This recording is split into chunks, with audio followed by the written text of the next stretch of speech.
Hi, welcome everyone to my brush cleaning demonstration. Super exciting. I'm sure you wish I could clean all your brushes for you.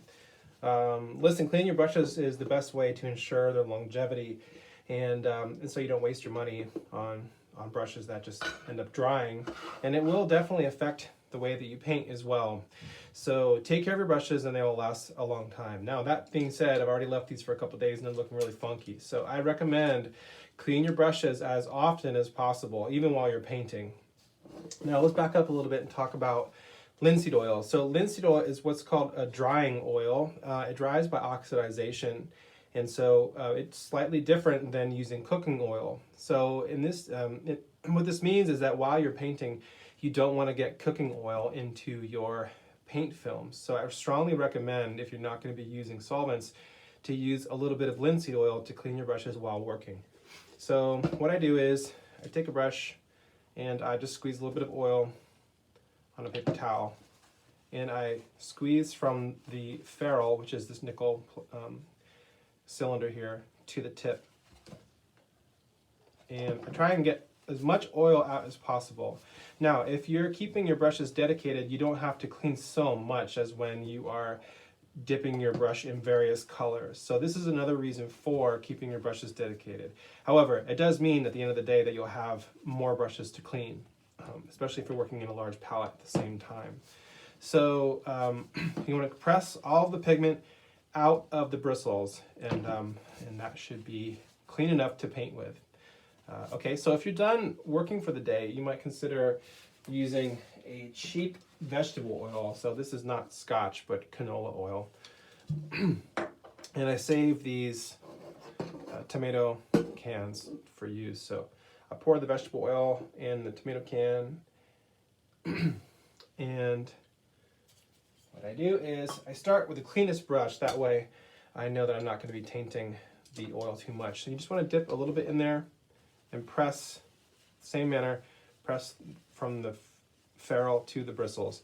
Get as much paint out as you can, so you should not see any pigment on the paper towel. That's when you know that you finished with the first step of cleaning your brushes.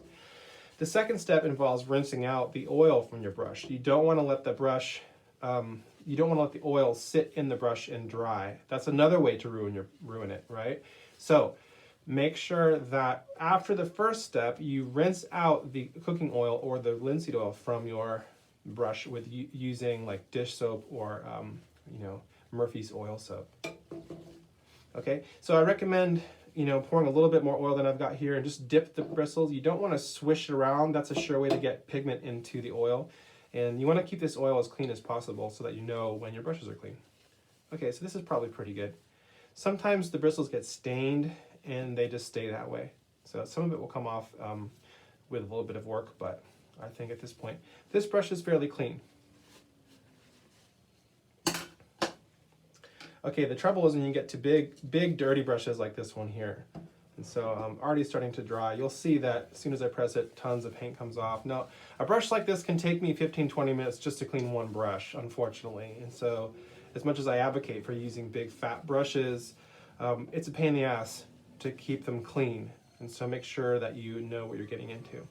Okay, so this is filled with pigment, and this might take me a number of paper towels to clean off as well. What you can do if you're gonna come back to your brushes and work a little bit later in the day is you can clean them like I showed you before in the linseed oil, and then wrap them up in a paper towel with some oil in it, and that will keep them fairly fresh. Okay, so this is gonna take me a minute. I'll set this one aside.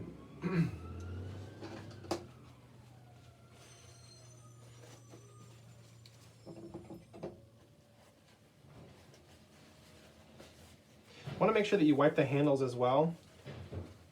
That way you can read the numbers on them, the information. Also, it's just easier when you know that there's no paint on the handle.